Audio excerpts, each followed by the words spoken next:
이 저녁에 함께 은혜 받을 말씀은 스가랴 12장 1절로 9절 말씀입니다. 스가랴 12장 1절로 9절 말씀 제가 읽어드립니다. 이스라엘에 관한 여호와의 경고의 말씀이라. 여호와 곧 하늘을 펴시며 땅에 터를 세우시며 사람 안에 심령을 지으시니가 이르시되, 보라 내가 예루살렘으로 그 사면 모든 민족에게 취하게 하는 잔이 되게 할 것이라. 예루살렘이 에워싸일 때 유다에까지 이르리라. 그날에는 내가 예루살렘을 모든 민족에게 무거운 돌이 되게 하리니 그것을 드는 모든 자는 크게 상할 것이라. 천하만국이 그것을 치려고 모이리라. 여호와가 말하노라.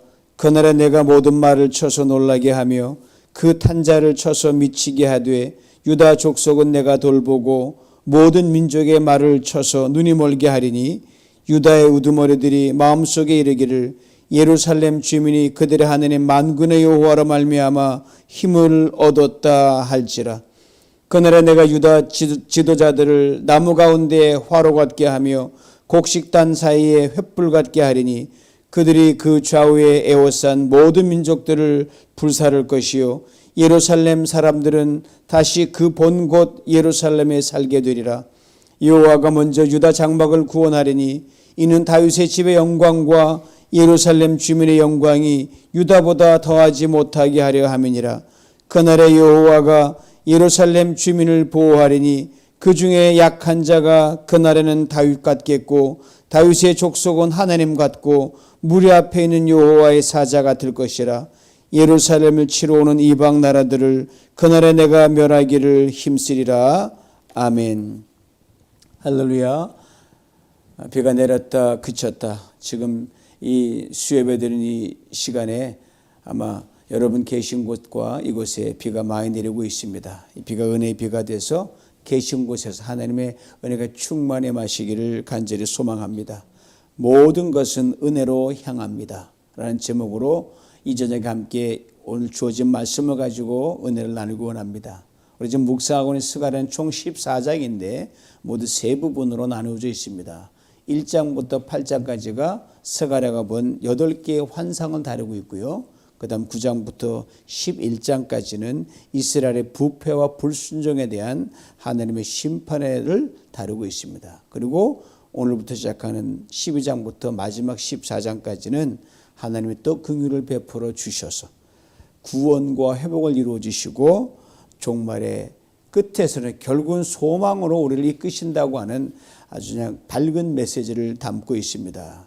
근데 이 세 부분의 내용이 가만히 보면 서로 이 연결관계가 부드럽지 않기 때문에 후대 사람들이 이것을 오리지널에 해당하는 첫 번째 부분에 대해서 덧붙인 거라 해서 스가랴 1서, 스가랴 2서, 스가랴 3서 이렇게 구분하기도 합니다. 뭐 이해는 가요.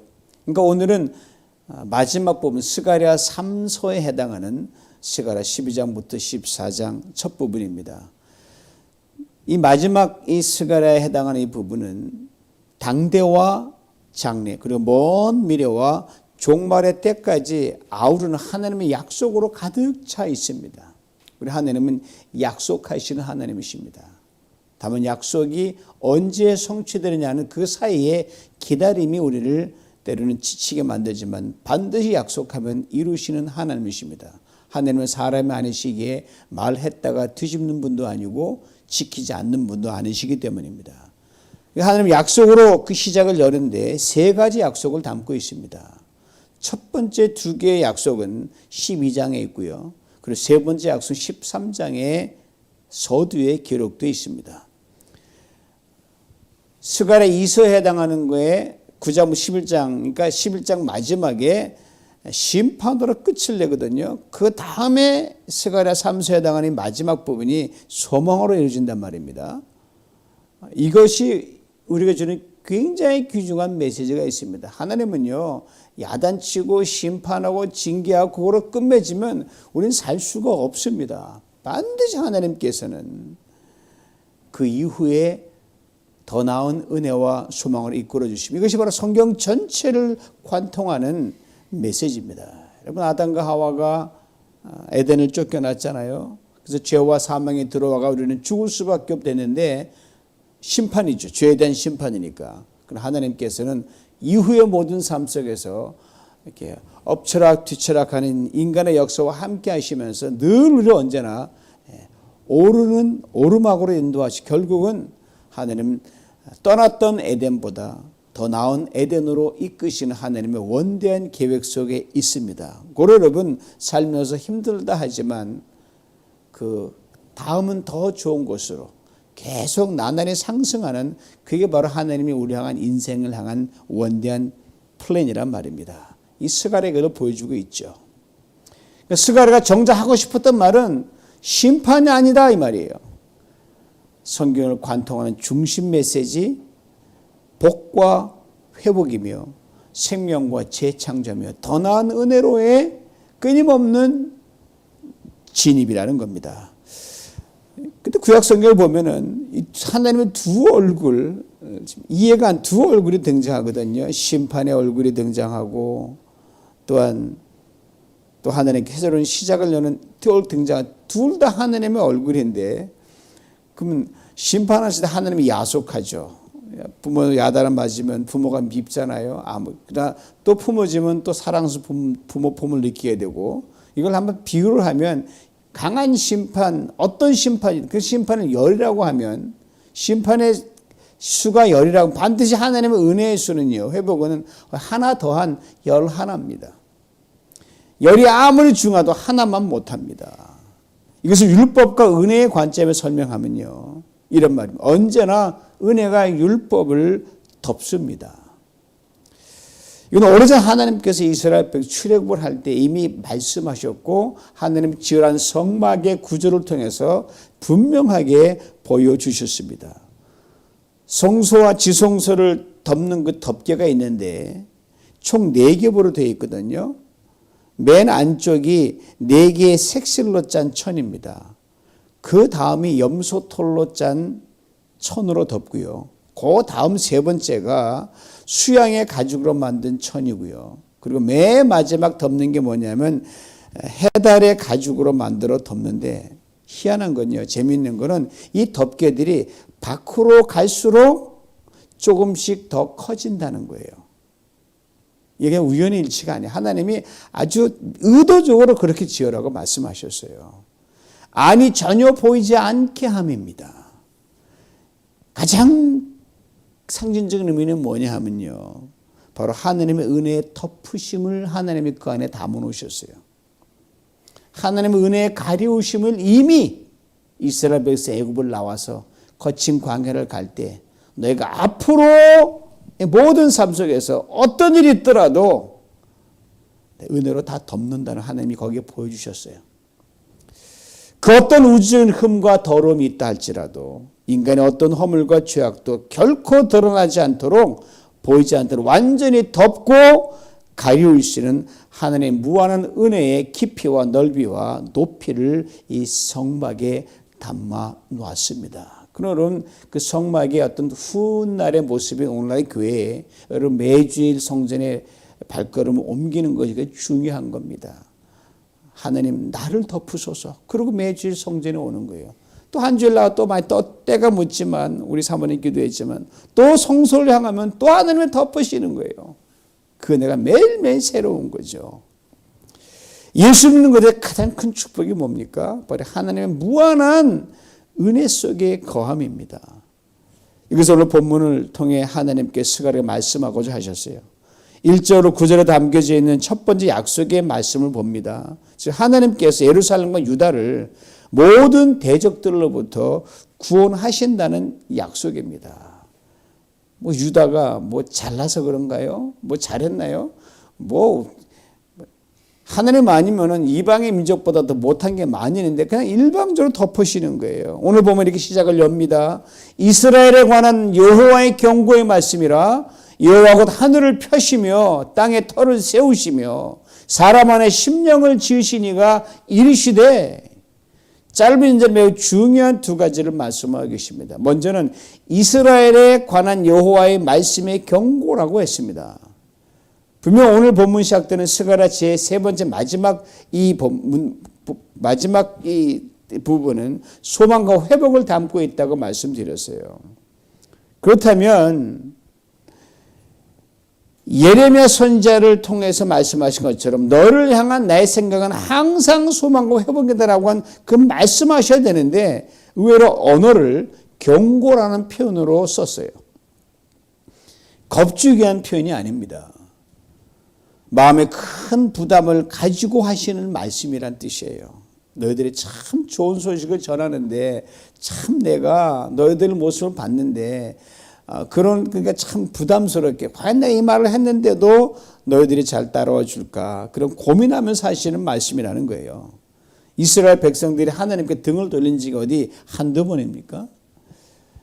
그러면서 늘 성막의 마지막에 덮개로 다 가린다는 의미처럼 늘 더 큰 은혜로 덮어주셨습니다.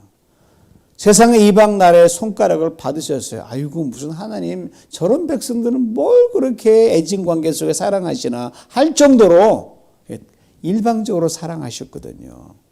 그러니 얼마나 속상하셨겠어요. 성경을 아주 분명히 보여주고 있잖아요. 그러니까 굳이 경고라는 표현은 이렇게 받아들이셔야 돼요. 너희를 내 소유로 삼은 것, 이스라엘 백성을 먼저 택하셔서 내 소유로 삼으셨다 그랬거든요. 그 소유로 삼았는데 세상 모든 민족에게 최소한 기본은 해야 되지 않니? 좀 체면이 좀 섰으면 좋겠다라는 말씀을 여기 담고 있는 겁니다. 그렇지 않겠습니까? 우리 기본만 해도 하나님이 기뻐하셔요. 하나님이 뭐 잘하면 좋겠지만 우리 때로는 이 잘한다는 게 쉽지 않잖아요. 당연한 거지만 기본만 해도 하나님이 기뻐하신다니까요. 이 수요예배 기억하고 여러분 그 가정의 자리에서 지금 제 말씀을 듣고 계신 분 여러분 그 대단한 겁니다. 하나님 기뻐하십니다. 예배 시간을 소중히 여기니까. 다음은 하나님이 어떤 분인가를 압축해서 말씀하셨어요. 세 가지를 말씀하는데 먼저가 하늘을 펴신 하나님, 다음은 땅에 기초를 놓으신 하나님, 그리고 사람 안에 영을 만들어 주신 하나님, 즉 천지 창조의 그 원대한 그 이야기를 압축해서 말씀하시죠. 하나님이 천지를 창조하셨다고 말씀하셨잖아요. 그리고 마지막 날에 당신의 형상대로 사람을 지으셨다. 이 말씀하신 거예요. 스가랴 12장 이 첫 번째 왜 이렇게 서두를 거창하게 시작하셨을까? 무슨 말이에요? 이런 능력과 권능의 하나님이 바로 나다. 고로 이어지는 너희를 향한 약속의 말씀은 빈말이 아니라는 거예요. 반드시 이루어질 것이고 내가 성취할 것이다. 너희들이 엎어지든 넘어지든 내가 성취할 것이다. 그런데 체면 좀 세우다오. 이런 간곡한 말씀이죠. 2절 3절 말씀 봅니다. 보라 내가 예루살렘으로 그 사면 모든 민족에게 취하게 하는 잔이 되게 할 것이라. 예루살렘에 에워싸일 때 유다에까지 이르리라. 그날에는 내가 예루살렘을 모든 민족에게 무거운 돌이 되게 하리니 그것을 때는 모든 자는 크게 상할 것이라. 천하 만국이 그것을 치려고 모이리라. 이스라엘의 역사의 어느 시점을 두고 말한 구체적으로 언급이 없지만 이 말씀의 요지는 바로 이거죠. 유다가 지금 강한 자들에게 포위되어 있다. 그러나 하나님께 유다를 도구로 사용하셔서 강한 자들을 부끄럽게 만드시고 강한 자들이 저들의 힘으로 유다를 결코 흔들어 놓지 못하겠다. 이 돌이 되게 한다 그랬거든요. 그 돌 잡아다가 확 던지려고 그랬는데 이 유다 돌이 못 무거워서 이 들고 버리려는 사람이 오히려 해함을 입고 큰 해를 당한다는 그런 말이죠. 여러분과 제가 회사에 나가 살 때 뭐 세상이 우리를 거치 뭐 돌처럼 뭐 별볼일 없게 보이지만 세상이 우리를 함부로 할 수 없는 것은 하나님 우리로 하여금 세상이 감히 어떻게 할 수 없을 존재로 만들어 놓으셨기 때문입니다. 여러분 구약 성경 대대로 전해드는 구약에는 이야기와 전승들이 많이 있어요. 비유로 표현한 게 많이 있고요. 분명히 역사적 사실을 기술하는데 거기에 전승을 담고 이야기를 담은 거예요. 분명히 맞아요. 그러니까 스가랴 12장 1절 9절 말씀은 이스라엘 백성과 유다 백성들의 강한 고백의 하나를 담고 있어요. 핵심이 뭐냐면 시온의 불가침입니다. 유대인들은 자기들은 곧 나가 떨어지고 무너져도 우리는 절대로 안 망한다는 이 강한 여호와 신앙이 있었거든요. 대단해요, 아드건요. 요약하면 이 말이에요. 예루살렘에 영원하라. 시온은 절대로 무너지지 않는다. 과연 그랬나요? 무너지기도 엄청나게 무너졌고 영원하지도 않았습니다. 그러나 저들의 신앙은 언제나 이렇게 대대로 이어져 내려왔습니다. 이제 하나님께 저들의 고백에 대해 또다시 당신의 넘치는 은혜와 긍휼로 지키심으로 스가랴를 통해서 말씀하시는 거예요. 오늘 본문에 하나님의 마음을 조금 이렇게 제가 덧붙여서 설명하면 이런 뜻이에요. 그래 내가 또 너희들에게 힘과 도움이 되어주마. 그러나 그런 영원한 예루살렘, 결코 무너지지 않는 시온의 백성들에 걸맞는 그 모습으로 계속 내 곁에 있어주면 좋겠다. 아까 말한 기본기만 해라 이 말이죠. 그리고 이어지는 4절에서 놀라운 약속을 말씀하십니다. 여호와가 말하노라 그날에 내가 모든 말을 쳐서 놀라게 하며 그 탄자를 쳐서 미치게 하되 유다 족속은 내가 돌보고 모든 민족의 말은 쳐서 눈이 멀게 하리니. 오래전 출애굽 당시 이를 떠올리게 해주는 그런 장면. 이스라엘 백성은 이 말씀이 무엇을 의미하는지 잘 역사적인 이 과거의 이 추억이 다 있거든요. 이스라엘 백성들이 애굽을 탈출해 나올 때 이 바로가 안 놔주려고 그렇게 하나님과 이 줄다리기 했거든요. 결국은 애굽의 장자와 모든 처음난 걸 쳐서 죽게 사망에 이르게 하자 두 손을 완전히 들고 내보내 주거든요. 그래서 이스라엘 백성들이 애굽을 탈출하지 않습니까? 그럼 탈출하 쫙 가는데 이제 하나님께서 의도적으로 막다른 골목으로 이스라엘 백성을 몰아넣으셨어요. 마지막으로 이제 바로를 완전히 이제 꼼짝 못하고 항복하게 만들기 위해서 이 바로가 이제 갇힌 걸 보더니 다시 마음이 바뀌어가지고 됐다 그러고 자기 정예 병사를 보내서 이스라엘 백성을 추격하거든요. 바로 그 절체절명의 상황에 하나님 홍해를 쫙 가르시고 마른 땅처럼 이스라엘 백성이 건너가게 하지 않습니까? 근데 마른 땅처럼 건너가니까 이 애굽 사람도 자기들도 건널 수 있으니까 뭐 같이 건너가는 거죠. 이 건너고 있는데 이스라엘 백성이 바다 한가운데 있을 때 애굽 군대가 다 들어온 걸 보고 하나님께서 애굽 군대 있는 쪽만 바다가 갈라진 걸 딱 합쳐가지고 수장을 시켜버리지 않습니까? 애굽의 말들이 다 놀라고 물에 빠져 얼마나 호우적거려 말합니까? 이 장면이 이스라엘 백성이 떠오른 거죠. 그걸 상기시킨 거예요. 이어지는 6절도 동일한 맥락의 말씀입니다. 6절 말씀 봅니다. 그날에 내가 유다 지도자들을 나무 가운데에 화로 같게 하며 곡식단 사이에 횃불 같게 하리니 그들이 그 좌우에 에워싼 모든 민족들을 불사할 것이요 예루살렘 사람들은 다시 그 본곳 예루살렘에 살게 되리라.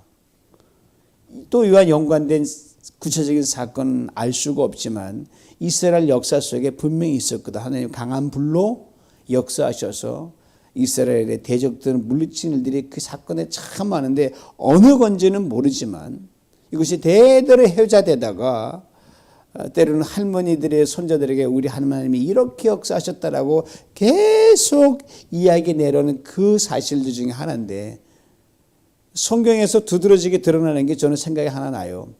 바로 삼손이 여우의 꼬리를 묶어가지고 300마리 꼬리를 묶어서 이 블레셋 사람들의 그걸 초토화시킨 장면이 나오거든요. 삼손의 첫 번째 여인 그 딥나에서 얻은 블레셋 여인과의 어떤 참으로 기구한 어떤 그런 사이 속에서 이 블레셋 사람들과의 어떤 적대 관계에 있어가지고 이 삼손이 열을 받아가지고 이 블레셋 사람 전쟁에서 여우 꼬리를 묶어가지고 그 온 블레셋 지경을 난리 법석으로 만들어냅니다. 아마 그 이스라엘 백성 이거를 생각했을 것 같아요. 그래서 유다를 적들을 태우는 강한 불이 되게 하겠다는 말씀이 이 성경 곳곳에 이스라엘 백성의 역사 속에서 계속 그렇지라고 떠오르는 사건들이 있어요. 이 말씀하면 이스라엘 백성 다 알아요. 그리고 7절에 의미심장한 말씀을 들려주십니다. 여호와가 먼저 유다 장막을 구원하리니 이는 다윗의 집의 영광과 예루살렘 주민의 영광이 유다보다 더하지 못하게 하리라. 다윗은 유다의 후손이죠. 그가 통치했던 나라의 수도가 예루살렘입니다. 그런데 유다의 거처를 먼저 구원해 주겠다고 말씀하셨어요. 그리고 다윗 집안의 영광과 예루살렘 주민의 영광이 유다의 영광보다 더 크지 않을 것이다 라고 말씀하셨습니다. 두 가지로 이걸 생각해 볼 수 있습니다. 먼저는 유다와 다윗 왕조의 관계죠. 아시는 유다는 야곱의 넷째 아들입니다. 그에게는 씻을 수 없는 스티그마, 낙인이 있었습니다. 참으로 부끄러워서 어디 내놓을 수 없이 부끄러운 성경에 기록되어 있으니까 오가는 모든 세상 사람 유다가 어떤 사람 다 알고 있어요. 바로 이 유다가 며느리 다말과 동침해서 대를 이어가지 않습니까? 들에서 양을 치고 솥들을 기르던 주홍구스의 사나이가 유다였습니다. 반면에 그 이후에 다윗 왕조와 그의 통치의 예루살렘은 태평성대를 누리고 있었거든요. 이 객관적으로 보면 유다는 감히 비교할 상대도 안 돼요. 조상인 유다와는 비교가 안 되는데, 그런데 유다의 영광이 더 크다고 말씀하신 겁니다. 아주 아이러니한 말씀을 하고 계셔요. 즉 뭐예요? 진정한 구원과 영광은 하나님이 만들어내신다는 겁니다. 실제로 다윗의 영광과 예루살렘 영광 대단한 것처럼 보이는데 유다가 누렸던, 유다는 비록 창피한 그런 과거에 있었지만 쫄딱 망한 나라의 민족 운명보다는 훨씬 그래도 낫거든요. 철저한 교만과 불순종으로 완전히 나라가 망한 그런 역사를 가지고 있거든요. 수치와 부끄러움만 남았던 게 다윗 왕조의 이후고 이스라엘의 역사였습니다. 떠들이 유목민에 불과한 유다와 그리고 화려한 영광을 누렸던 다윗 왕조와 이스라엘, 하나님께서는 비록 별부름 유다를 택하셔서 하나님이 그 영광을 더 크게 하겠다는 하나님의 기이한 은혜의 역사입니다. 다음 훗날 그 유다의 자손 후손으로 예수 그리스도가 오시지 않습니까? 그 예수님 또한 엄청난 낙인을 띠고 안고 왔죠. 하나님의 아들로서 이 땅에 사람의 아들로 오셔서 낮고 철한 그 자리에 내려오셔가지고 초라한 영광을 통해서 하나님께서 놀라운 구원을 이루십니다. 사람으로 상상할 수 없는 이루시는 거죠. 하나님의 구원은 결코 인간의 화려함과 영광에 있지 않고 하나님이 하시고자 하면 어떠한 열악한 가운데서도 하나님은 구원을 이루어내신다고 하는 하나의 역전의 드라마를 하나님이 쓰셨죠. 씻을 수 없는 유다의 낙인처럼 유다는 잘못해서 찍혔지만 예수님은 그 낙인을 스스로 자초하셔가지고 인간의 죄의 낙인을 받으셨어요. 그러나 하나님은 유다를 통해서 예수 그리스도 나게 하시고 예수를 통해서 그 놀라운 구원을 이룹니다. 사람의 영광이 아무리 화려할지라도 하나님이 택하신 초라한 어떤 한 선택의 그거와는 비교할 수 없게 하나님께서는 차이가 나게 만드신단 말입니다. 이걸 담고 있는 거예요. 그리고 여러분과 제가 참으로 보잘것없는 인생처럼 보이지만 하나님의 손에 들려 있을 때 여러분의 영광이요 미국의 영광보다 크게 만들 수 있는 희한한 은혜를 하나님이 주십니다. 이것을 잊지 말아야 됩니다. 이어지는 8절에 약한 자가 그날에는 다윗 같겠고라고 했어요. 그렇습니다. 하나님은 약한 자를 들어 강한 자를 부끄럽게 하십니다. 약한 자 영광이 강한 자 영광을 이기게 하십니다. 이렇게 말씀하셨어요. 얼마나 이게 기이한 일이에요. 예수 그리스도 안에서 이것이 실제로 다 이루어졌거든요. 근데 말이면 이 놀라운 약속의 말씀이 들려지는 중에 참으로 안타까운 장면이 오늘 본문 5절에 등장하네. 들어보세요. 그때 유다의 지도자들이 이 엄청난 말씀을 들은 지도자들이 속으로 전능하신 하나님 여호와께서 예루살렘에 사는 자기 백성에게 힘을 주셨다라고 말할 것이다. 그 엄청난 소식은 만방에 퍼뜨려야 되지 않아요? 우리 하나님이란 위대한 일을 하실 거고 하셨고 앞으로 그럴 것이다 이러네. 속으로만 우리 하나님이 힘을 주셨대. 완전히 감추면서 하나님을 감추고 그걸 드러내려고 하지 않습니다. 이미 살펴본 대로 오늘 본문의 말씀은 예루살렘과 다윗의 옛 영광과 자랑은 다 잃어버리고 유다의 장막에 불과한 당시 이스라엘과 유다 백성들을 통해 홍해를 가르는 능력으로 큰 산을 다 태워버릴 만한 강한 불의 능력으로 지키고 보호하신다고 또 약속해 주셨는데 그 당시 이들은 별별 없는 사람들이 다 망한 그런 상태였어요. 그러면 이 놀라운 소망 앞에서, 은혜 앞에서 속으로만 생각할 게 아니라 자기 신세들은 별별 없어. 하나님 감사합니다. 받고 말로 선포하고 거기에 걸맞게 가도록 애를 써야 될 거 아니에요? 그게 지도자들이죠. 봐라! 하나님을 사랑하신다라고 선포해야 되는데 그러지 못했다는 거예요. 이렇게 소극적으로 내키지 않은 이 인정, 이걸 보면 2000년 전에 이 땅에 오셔서 십자가로 지시고 예루살렘 들어오신 예수님의 모습이 오버랩이 됩니다. 당시 종교 지도자들 예수가 메시아라는 건 알았어요. 인간들이 알았다고요. 그러다가 저들은 이 예수를 영접함에 있어서 보통 인색한 게 아니었어요. 소극적이었고요. 자기들이 기득권을 지키기 위해서 예수님을 사지로 몰아넣었습니다. 그러나 소위 힘없고 연약한 백성과 무리들은 오히려 서로 옆에 호산나 호산나 외쳤잖아요. 환영했잖아요. 그리고 갈보리로 걸어가신 주님의 길을 예비했습니다. 더 큰 소리를 외치고 선포하고 누구보다 앞장서야 할 지도자들이 소극적인 모습, 이게 바로 우리의 모습이 아닌가 싶습니다. 우리의 허물과 죄와 묻은 연약함, 여전히 넘어지고 흔들리는 우리들을 다시 넘치는 은혜로 덮어서 가려주시면 내가 너를 또 사랑한다. 다시 쓰겠다. 내가 너를 내 영광을 나타내기 위한 강한 불과 바위와 유다의 장막이 되겠다라고 지금도 말씀하시는 그 약속 앞에서 우리는 어떻게 하나님을 대접해 드려야 될까? 이걸 깊이 생각하고 그 생각한 것을 겉으로 표현해내야 그게 마땅한 도리 아닙니까? 하나님 우리를 주신 창조주라는 것, 예수 그리스도가 우리의 구세주라는 것, 이건 하늘이 무너지고 땅이 꺼져도 변함없는 사실입니다. 가장 복된 소식입니다. 그러기에 우리의 모든 상황에서 누구를 만난 때를 어떤지 못했든지 이 하나님을, 이 예수를 고백하고 자랑해야 마땅합니다. 여러분, 자식이 못나도 여러분, 아버지 훈련하면 그 못난 자식이 아버지 자랑하잖아요. 사실 우리가 하나님 앞에 나가서 인정받을 만큼 우리 행위가 그렇게 대단하지 않습니다, 여러분. 잘나지도 않아요. 그저 하나님 우리를 잘 봐주시고 눈 감아주셨기 때문에 그런 거예요. 모든 걸 당신을 덮어주셨기 때문이거든요. 바로 우리가 하나님께 받은 이 은혜는 입에 거품을 물고 자랑해도 지나침이 없다는 말씀입니다. 속으로만 생각하지 마십시오. 용기 있게 적극적으로 이 사주기가 지나면서 누구를 붙잡든 예수를 모르는 사람에겐 이 예수 한번 믿어보라고 여러분 소리 높여 외칠 수 있어야 돼요.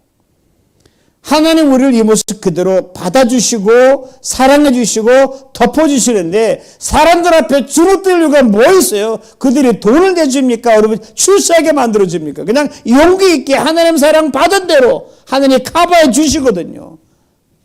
자랑하는 거예요. 여러분 잘해도 흠이 잡히는 게 우리 그리스도인이고요. 못해도 타박인 게 세상의 인심이에요. 그러기에 우리를 위해 죄인의 낙인이 찍히고 십자가에 죽게 사랑하신 예수 그리스도를 자랑하고 이 예수 그리스도에게 보내주신 하나님의 은혜와 사랑을 이야기하는데 여러분 누구를 만날 때마다 여러분 차 마시든 커피 마시든 만날 때마다 반드시 그 한마디는 하고 여러분 헤어질 수 있기를 원합니다. 여러분 말 한마디로 천냥빛 갚는다는 말 맞는 말이에요. 우리를 두고 하는 거예요. 우리 입술로 예수님 이야기하고 하나님 이야기하면 우리가 주님께 진 은혜의 큰 빚을 갚는 최고 최선의 길이라는 것 이걸 꼭 기억할 수 있기를 원합니다. 힘들고 어려운 이민자의 삶을 살지만 여러분 하나님의 은혜로 이만큼 살고 있는 것 아니겠습니까? 고로 우리 이렇게 힘껏 고백할 수 있으면 좋겠습니다. 우리가 만군의 하나님 여호와로 말미암아 힘을 얻었도다 앞으로 힘을 얻어 나갈 것이다. 우리라는 말에 각자 자기 이름을 넣어서 크게 한번 고백해 보세요. 병준이가 하나님 만군의 여호와 이름으로 말미암아 힘을 얻었도다. 앞으로 얻을 것이다. 비록 유다의 장막처럼 세상에 볼 때 보잘것없다 할지라도 여러분이 이 고백을 들으시고 세상을 깜짝 놀라게 하는 하나님의 능력과 영광을 나타내는 도구로 하나님 반드시 멋지게 사용하실 줄 믿습니다. 어제 온유 목장에서 이경숙 사모님께서 비가 잠깐 멈췄을 때 하늘에 뜬 무지개를 딱 카메라로 잡으셨어요. 그걸 온유 목장에 올리셨더라고. 그칠 줄 모르고 내리는 비 속에서 미친 하나님의 은혜의 햇살로 제게 딱 다가왔어요. 제가 이렇게 댓글을 달아드렸습니다. 내리는 비도 은혜요? 잠시 비가 멈춘 시간에 뜬 무지개는 더 큰 은혜요? 또 지는 무지개 뒤에 또 내리는 비는 더욱 더 큰 은혜입니다. 예수 그리스도 안에는 우리에겐 삶의 모든 일들이 다 은혜 위에 은혜입니다. 사랑하는 성도 여러분, 삶의 과정을 지나다 보면 큰 그림을 볼 수 없기에 된다, 안 된다, 성공이다, 실패다, 행복이다, 불행이다 이 빵 하나 찍기 바쁘거든요. 우리 그리 연약한 존재니까. 그러니까 우리 흑백으로 우리의 고백이 치우치곤 해요.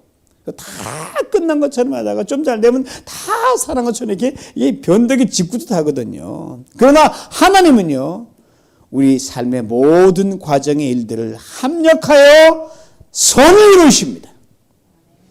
반드시 당시에 탁월한 은혜로 향하게 만드십니다. 그러기에 우리의 고백은 언제나 한결같아야 될 줄 믿습니다. 하나님 당신은 나의 힘입니다. 이것도 은혜야 저것도 은혜입니다. 내게 안 되는 것 잘 되는 것으로 일희일비하지 않습니다. 모든 것을 은혜를 향하게 하신 주님을 찬양합니다. 누구를 만나든 인정합니다. 자랑합니다. 나를 도와주시옵소서. 우리 입술에 이 고백을 들으시고 은혜 위에 은혜를 쏟아 부어주실 줄 믿습니다. 오늘 밤이 그 밤 될 줄 믿습니다.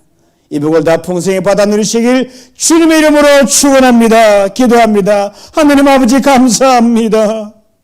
다 망해버린 이스라엘 민족을 다시 불러서 내가 또 오늘을 덮어 너희가 아무리 낙하다 할지라도 너희 속에 구원을 갖고 큰 능력으로 삼겠다고 약속하신 하나님, 그 하나님을 안 되심을 믿습니다. 우리는 약합니다. 변덕 많습니다.